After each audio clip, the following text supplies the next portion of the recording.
work. Yeah. Yes. Okay, so I'll just say a little prayer, then we'll begin. Om Yajnanatirandasya Gyananjana Shalakaya Chakshurun Militam Yena Tasmai Shri Gurave Namaha. Jai Shri Krishna Chaitanya Prabhu Nityananda Shri Advaita Gadadhar Srivasadi Gaura Bhakta Vrinda. Hare Krishna, Krishna Krishna, Hare Hare, Hare Rama, Rama Rama, Hare Hare.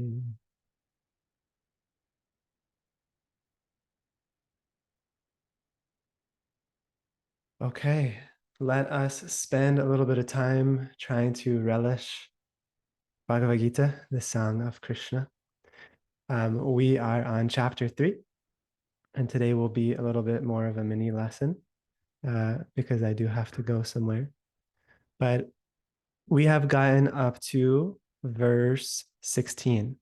So we'll start from verse 16, and just as a very miniature recap, Krishna is finally coming to this topic of karma yoga, which is the perfection of work, the perfection of being in the world, and also recognizing the nature of the soul and the duty of the soul. So we've heard a lot about that and the nature of work, the nature of renunciation. He's kind of juxtaposed these two different paths of jnana and karma and the synthesis of them both in karma yoga. And now he's also brought up the concept of yajna, which I mentioned, which is the idea of sacrifice and giving back and being a reciprocal part of the greater whole, just as all the different body parts are reciprocating and all the different organs are reciprocating with all the rest of the body, and they're interdependent. And so it's the recognition of one's dependence and of one's duty to give back is a simple way of explaining yajna. And now we are transitioning to a new section. So basically now verses 17 through 26, if you want to mark that, 17 through 26 is why should a yogi perform these Vedic rituals or yajna? Why should a yogi sacrifice? Okay. Why should a yogi perform sacrifice? Okay, so that's where we are. I'll just read starting from from verse 16 through 19. My dear Arjuna, one who does not follow in human life the cycle of sacrifice, thus established by the Vedas, certainly leads a life full of sin. Living only for the satisfaction of the senses, such a person lives in vain. But one who takes pleasure in the self, whose human life is one of self-realization, and who is satisfied in the self only, fully satiated, for him there is no duty. A self-realized man has no purpose to fulfill in the discharge of his prescribed duties, nor has he any reason not to perform such work, nor has he any need to depend on any other living being. Therefore, without being attached to the fruits of activities, one should act as a matter of duty. For by working without attachment, one attains the supreme. Yeah, so really beautiful verses. This first mention here in verse 16, I think I've shared this with you guys before, but the whole living only for the satisfaction of the senses, such a person lives in vain. It's kind of a stark truth that I feel confronted by regularly. But the first time I was confronted by it on the real was when I was probably 17 or 18 and I had just met the Bhakti yogis. And I just literally realized how everything in my life is about me and just the satisfaction of my senses and just every single thing that I do, my relationships, just every moment of every day is self-motivated, is self-interested. And I just remember like being kind of turned off by that and almost like disgusted with myself, like, wow, I'm just living to like stimulate the neurons in my eyes and my tongue and my ears, and that's all I'm living for. And it was interesting because if that's the actual purpose of life, I probably wouldn't have that contrast that's created. But because it's not the purpose of life, I felt embarrassed by it. Like there must be something more than this. And so Arjuna is being told here, like, if you don't actually do this karma yoga and do this yagya, then you're just living a life in vain. And unfortunately, that is something that is widespread. Most people are living in vain. And we want to just attempt to, first of all, not try to have a superiority complex like we're not living in vain, because I'm definitely still squandering my time and my energy in living for my senses. So we want to try to just do our best to engage in this yoga process. Okay, so now these verses of why one should do yogya. Basically, verses 17 to 19, 17, 18, 19 is saying that although the yogi is not obliged to that varna dharma, right? One acting according to one's kind of worldly nature after realizing after realizing yourself, the yogi doesn't risk losing that realization because of continuing to act in the world. So verse 17, he uses a few different terms here. There's three different terms that are used. One is called Atma Rati. Then the next is called Atma Tripta, and then Atman Eva Samtrista. So he who has a taste for Atma, this is called Atma Rati. Okay, these are all in the Sanskrit. That means you have a taste for relishing your own self. That's like a connoisseur of consciousness who's just has a taste for Atma, for just the pure spiritual self, who sees his very self endowed with the eight qualities such as sinlessness, and who is satisfied, Atma Tripta, by the Atma with its self-manifesting bliss. So Atma Tripta means just one who is satisfied just in the self-manifesting bliss of the soul, rather than by food and drink. Right. So just kind of like going back when we were talking about the symptoms of an enlightened person, how do they walk, how do they talk, how do they move through the world, how they sit, all those different things that Arjuna was asking about. You guys remember this, the qualities of the enlightened person. And one of the examples that was given is, how does one know that they're done eating? Right? You feel full. You feel full. So this Atma Tripta is a similar sensation in that you are no longer bahirmukha. You are no longer turned away from the Atma to get any variety of pleasure, which is kind of a far out thing. Just like, wow, I'm relishing the bliss of my soul at all times, and therefore I don't need to actually look at anything else. Right. So now this kind of confusion is coming or could come in Arjuna's mind of like, okay, well, this person has taste for relishing the soul. This person's like completely overflowing in their own joy. Like, why does this person need to do yagya? Why does this person need to act in this world? If they're just relishing bliss in themselves, why should they do anything more? So the answer is going to come to that.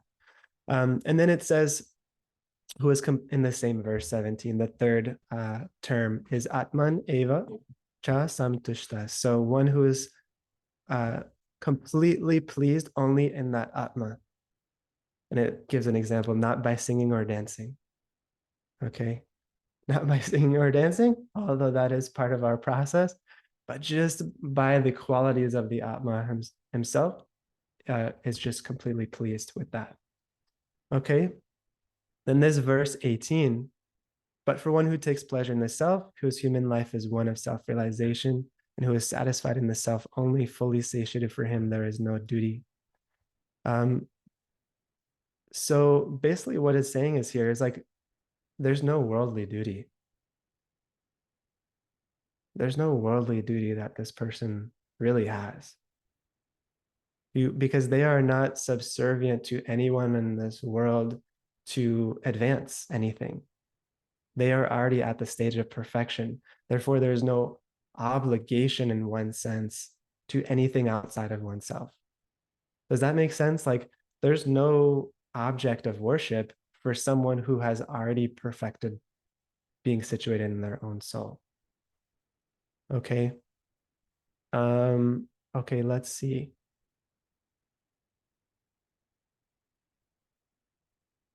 Yeah, and in another sense, another simple way to kind of think about it is that literally the purpose of all work is to gain happiness. Okay, right? That's why we move through the world, is to try to get joy and to try to get happiness.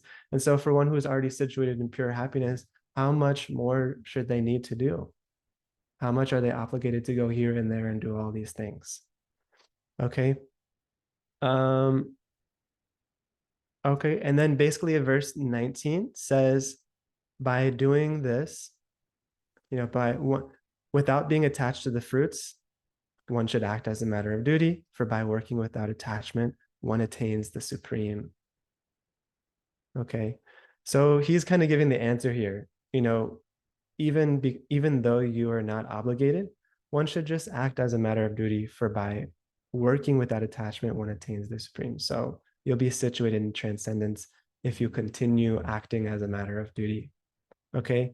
Then it says, next few verses here, kings such as Janak attained perfection solely by the performance of prescribed duty. Therefore, just for the sake of educating the people in general, you should perform your work. So basically, again, it's kind of driving home this point of like, you should not be indifferent to the world, because even Sita's father, Sita Devi, right, who is the consort of Lord Ram, even her father, he saw the value in doing work because of the benefit it has to the world. Okay, so even though a saint is not obliged, just to help people, they should act in the world. And really, in one sense, that is when your work assumes full potency. So I actually remember one man in a lecture challenging my guru. And he says, if I'm supposed to be successful in my job and in the world and in this material world, which I have to be a part of, won't being spiritual um, detract from my success? And he was giving the example of Arjun. And he said, not only will it not detract from your success, but you will assume a fuller potentiality of success, because the most enlightened, the more enlightened you are, the more equipped you are to actually help people. The more that all of your work becomes pervaded by spiritual energy, the more that you get aid from the realm of grace in your work when you are aligned with that divine current. So when you're situated in yourself, how much more is your work potent? So he was saying, it's not going to detract from your work. You become the best of all workers, just like Arjuna was the best of all warriors. It's not that he was just some yogi in a cave, right? Okay. And then basically what the real answer is here that he's also giving is this verse 21. So he says, whatever action a great man performs, common men follow. And whatever standards he sets by exemplary acts, all the world pursues. Okay, so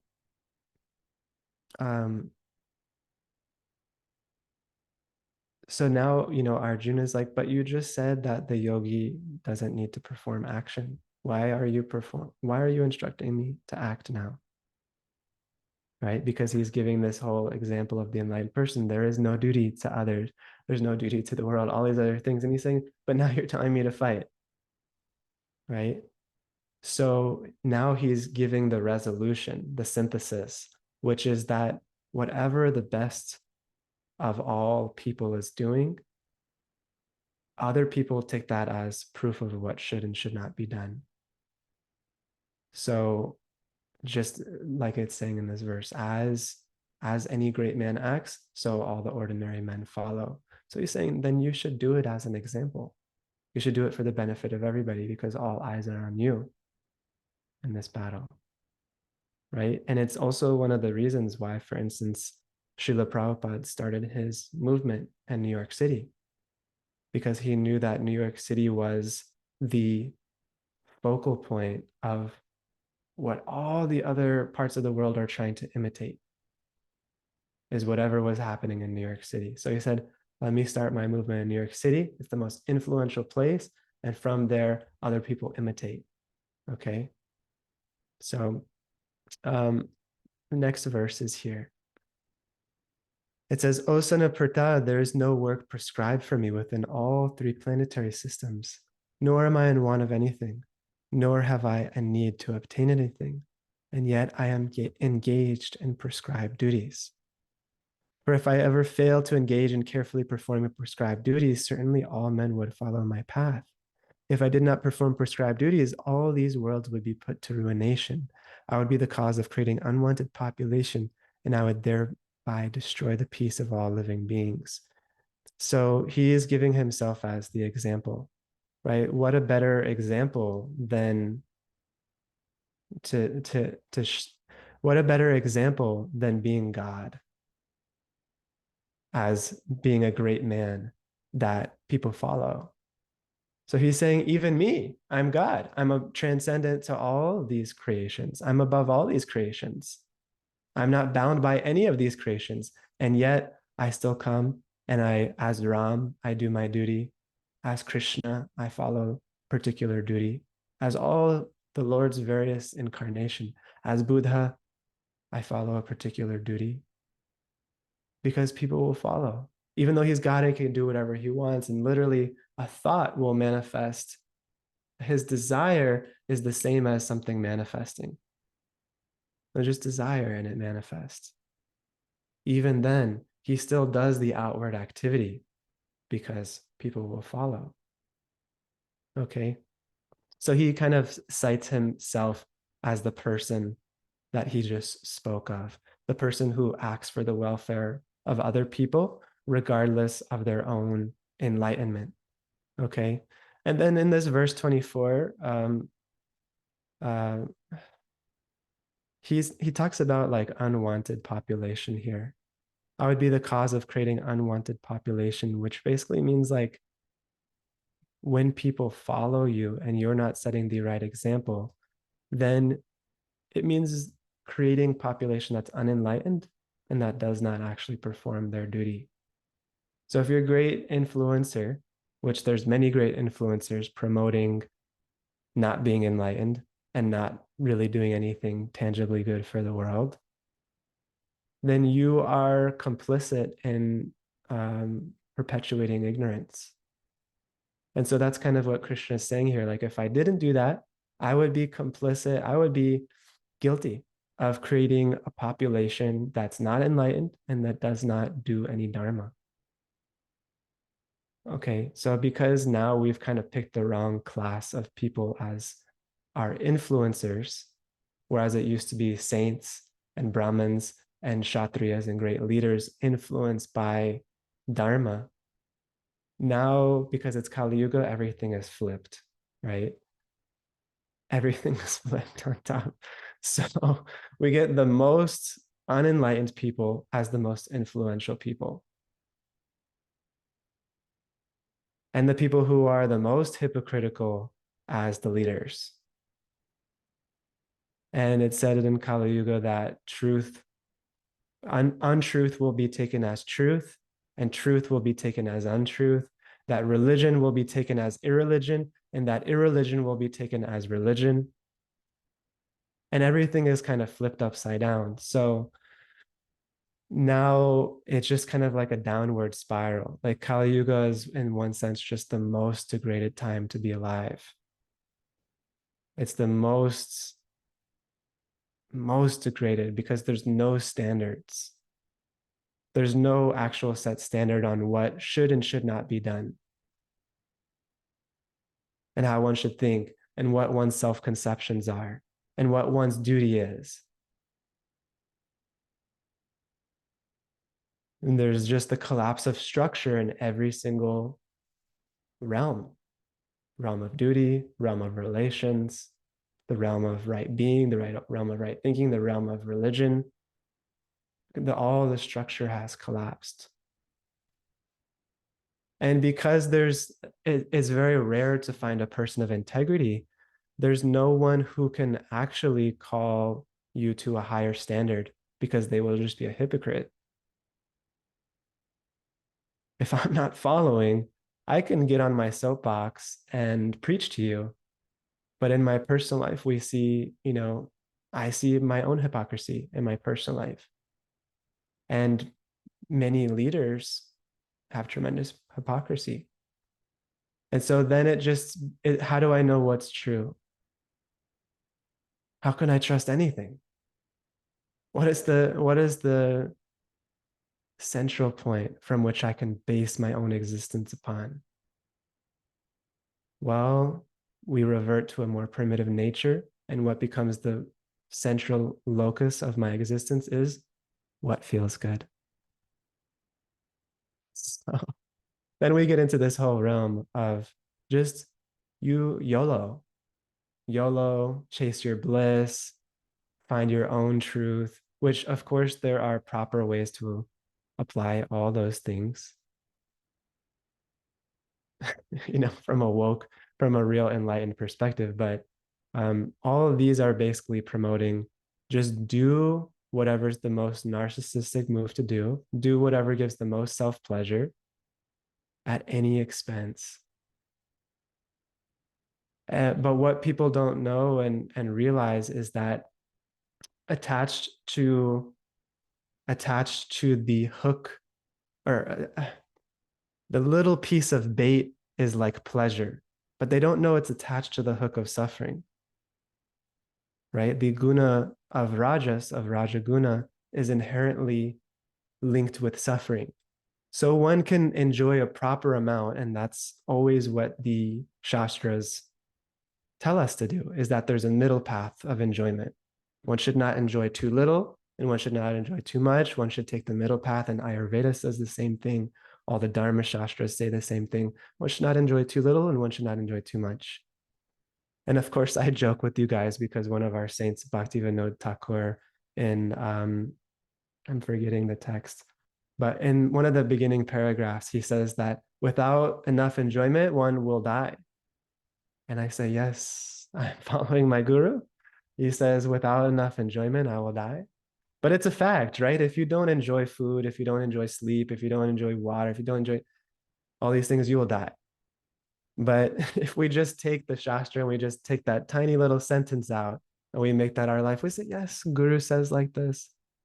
That is why this whole hippie explosion with all these different gurus in the 60s, why so many gurus were able to get such a big following, is because they basically just said, enjoy your life as much as you want, pay me a few $100s for a secret mantra, continue smoking, doing all the other things, having as much sex as you want, and you'll be enlightened. You just pay me $500. I'll give you a secret mantra and you'll get what you want. And those people who just basically said, do whatever your senses tell you to do, they were found to be very nice gurus. They're like, wow, this guru already says what I already think. They're so wise, right? And that's generally who we find to be the wise men, is people who just say what we already think. We're like, ah, yes, right? So I've shared with you guys many times, like, one who takes his mind as guru accepts a fool for a disciple, right? I've always remembered that. One who takes their mind for a guru accepts a fool as a disciple. And so generally just someone agrees with all the things that we already think, but says it in a more eloquent way, we accept them as guru. But guru means heavy. It literally means heavy in Sanskrit. Guru means heavy because the truths that they hold are heavy truths that most of us do not want to bear the weight of. And guru also means cutting, right? The job of the guru is to cut you. But the skill of the guru is how well they can cut out the false ego without cutting out the heart, right? That is the job of the guru, as an expert surgeon, is that they want to cut out the false ego, but you don't need to cut out the heart to cut out the false ego. So it's a delicate operation. because those things have been enmeshed for so many lifetimes, our hearts and our false egos. So it's a delicate separation and procedure. It has a high mortality rate. One must qualify themselves for many years to undergo the procedure, and not many people are willing to undergo such a surgery. Even myself, I just see my guru and I'm confronted. But what is my other option? I just have to go before the guru and, yeah, I'm a fool. It says that it's actually the duty of a disciple is to appear like a fool before the guru. I'm like, oh yeah, well, I'm good at that one already. So I got that down on lock, right? But ideally we want to grow up. Ideally, we want to become spiritually mature to the extent where we know the guru's heart and we can align ourselves with the guru's heart without having to be told like children every 5 minutes the right way to think and be.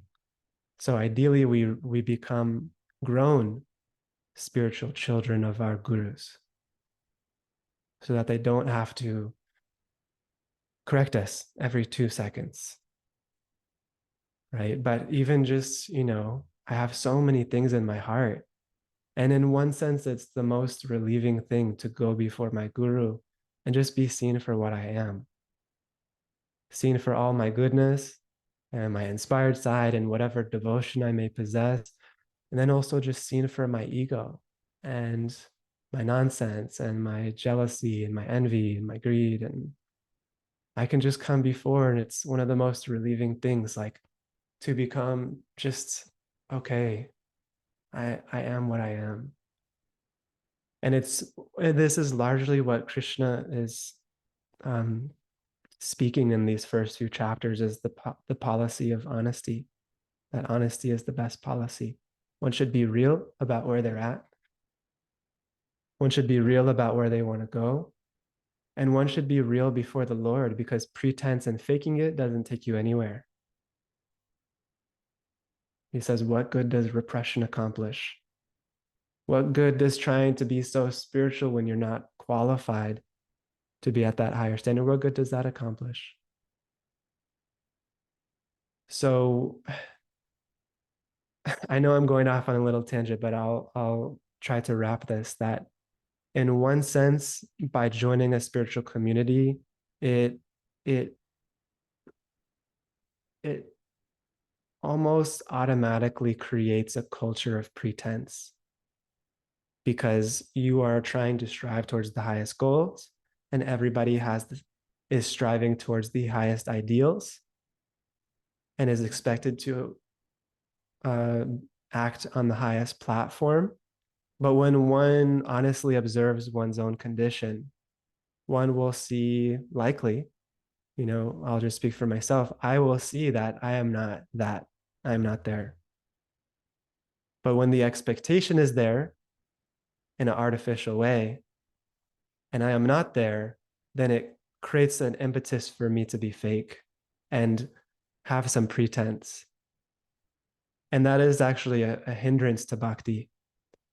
It's actually a hindrance to be not real with the Lord and be not real with those who love the Lord.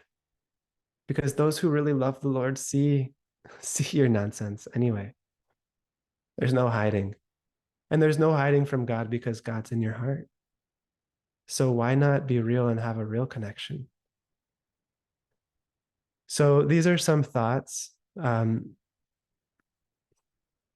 that it's so lucky when we have someone who's worthy of following in our life. We're so blessed. It's so rare to find someone truly worth following. But when we do, we want to honestly submit ourselves in humility to that person and know that, wow, just as Krishna is explaining here in this section, this person is acting and moving through this world just for my benefit. What a person. How many people can I say I'm acting 100% purely just for the benefit of? Nobody, just myself. So to find someone who's walking through the world purely for the benefit of others, just like this section on Dharma is saying, is one of the rarest gems. And even as embarrassing as our current condition may be, we should just present ourselves to that person. Here I am. Because nobody is condemned. Nobody is ineligible. Nobody, bhakti doesn't believe in hell, but it doesn't believe in eternal hell. Because everyone is an eternal part and parcel of God. And how can God reject one of his eternal parts forever? It's not possible. God desires your unique flavor of love, which is why you exist. Isn't that amazing? I think about that, and while I don't have much realization of it, it is the highest perfection of bhakti to realize that truth, that I have a love that only I can provide, and God is feeling a sense of incompleteness because I am not giving myself fully in love to him.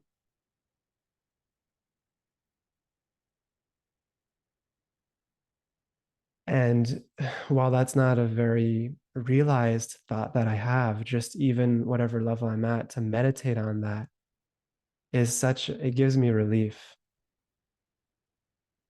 It gives me relief that I exist just for the purpose of a love that no one else can give.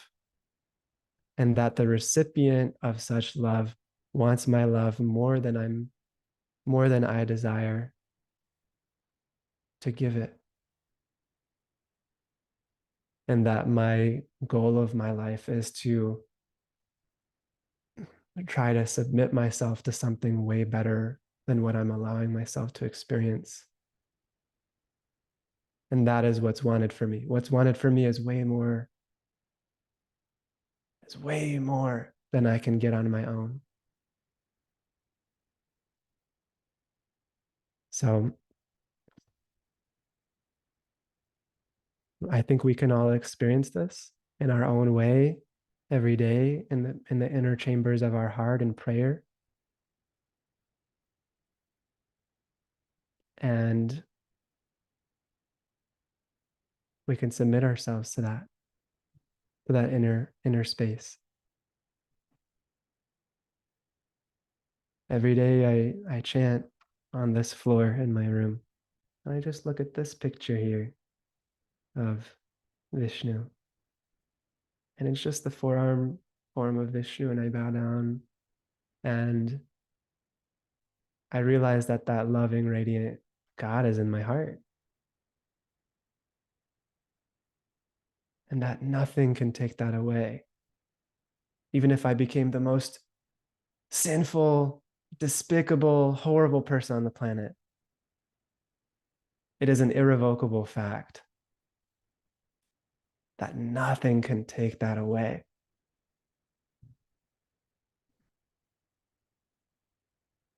So I think we can all attempt to enter that inner sanctum of the heart a little bit more often. That's at least my personal desire and declaration in this group, is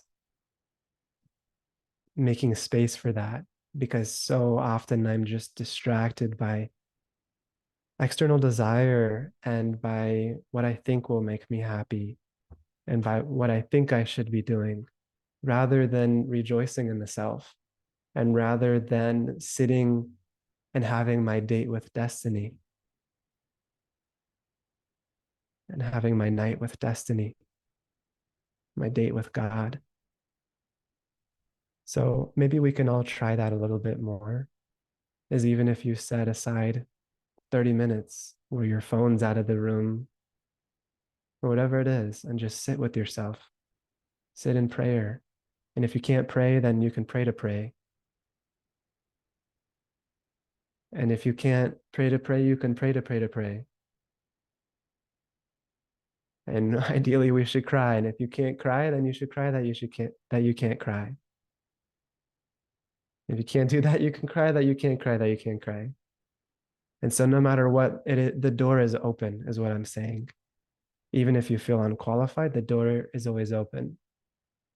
And you just have to knock. You have to knock. Okay, so this is what I have for today. We covered this first little section, shared a little of the heart, went on a little of a tangent, but I hope it was helpful. Whatever meager pebbles I can throw your way on your spiritual journey. Any questions, reflections, appreciations, corrections?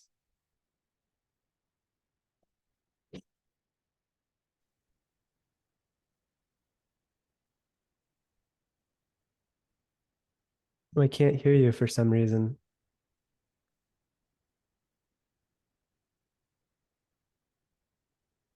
Can you hear her, Marlene? No, okay. Not sure. I don't know. Oh, I think now we can hear you. Okay. Now I can barely hear you. This is weird. I don't know what happened. Um anyhow, I'm just grateful for the tangent. um there's always these little pearls of wisdom, little golden nuggets that that are just really, really helpful. As you say, it just makes you think and appreciate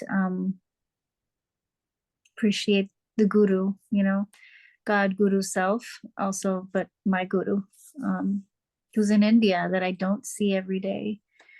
Yet I envision him every day because I can feel, even when I have had my interactions in person or on Zoom, can feel the love coming from him, as I am this imperfect being that I am. So thank you for reminding me of that and how important it is to make space for the inner sanctum of the heart.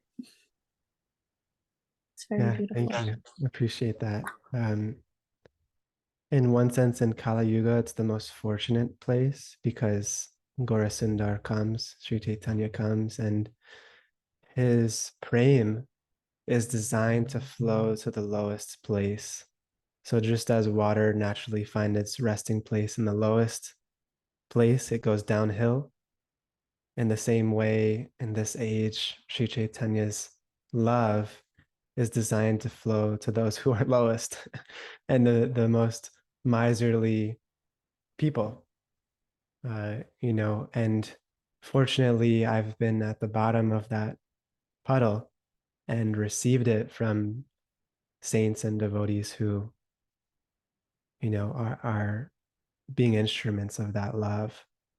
And so we just have to collect a little of that nectar, a little of that holy water from that well, and rejoice and rejoice. Yeah. Thank you for sharing. Marlena, did you have anything or can also log off here? Okay, complete. Purnam. Okay, thank you both. Um, Honored, grateful. I'm glad we got to get this momentum going again after 3 weeks of not being together.